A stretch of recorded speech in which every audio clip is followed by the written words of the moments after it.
गुजरात से हमारे सीवन न्यूज़ के नुमाइंदा अदरीस अहमद की रिपोर्ट के मुताबिक अंजुमन बहबूद मरीज़ा रजिस्टर्ड अजीज़ भट्टी शहीद टीचिंग अस्पताल गुजरात का माहाना इजलास कमरा नंबर 28 में ज़ेर सदारत मियाँ मोहम्मद एजाज मुनक्किद हुआ, जिसमें ओहदेदारान और मेंबरान ने शिरकत की। इजलास का बाकायदा आगाज़ तलावत कलाम पाक से हुआ। तलावत के बाद मरहूमीन के लिए दुआए मगफिरत की गई।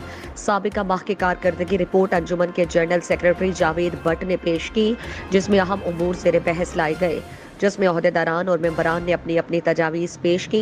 इजलास में DMS अजीज़ भट्टी शहीद अस्पताल डॉक्टर मोहम्मद आसिफ ने खुसूसी शिरकत की और अंजुमन की खिदमात को सराहा और साथ चलने के अज़्म का इआदा किया। लीडरशिप जी पोलिटिकल लीडरशिप है उन्होंने काफ़ी ज़्यादा ये काबशा ने कि इन्हों फौरी तौर पर फंक्शनल कर दईए ताकि मरीज़ों वास्ते फैसिलिटेट हो जाए। यानी कि दो चीज़ा मैं कन्वे करना चाहना, एक तो यह कि साड़ी मेडिसन मजीद जी परचेज का अमल जो चल रहा वो आ रही ने। उम्मीद आई है कि थोड़ी तरफ जो बर्डन शिफ्ट हो रहा है काफ़ी हद तक जो घट जाएगा।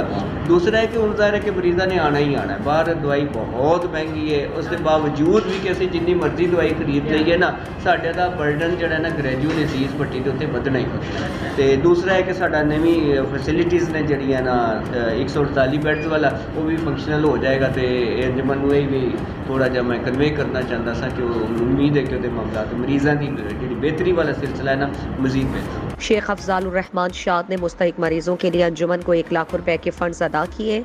अंजुमन हर माह लाखों की अद्वियात और दीगर सहूलियात गरीब और मुस्तहिक मरीजों को फराहम करती है। इजलास के अख्ताम पर सदर मियाँ मोहम्मद एजाज ने तमाम ओहदेदारान और मेंबरान का दिली शुक्रिया अदा किया। इजलास के बाद परचेज कमेटी ने दवाओं के खरीद के हवाले से तबादला ख्याल किया।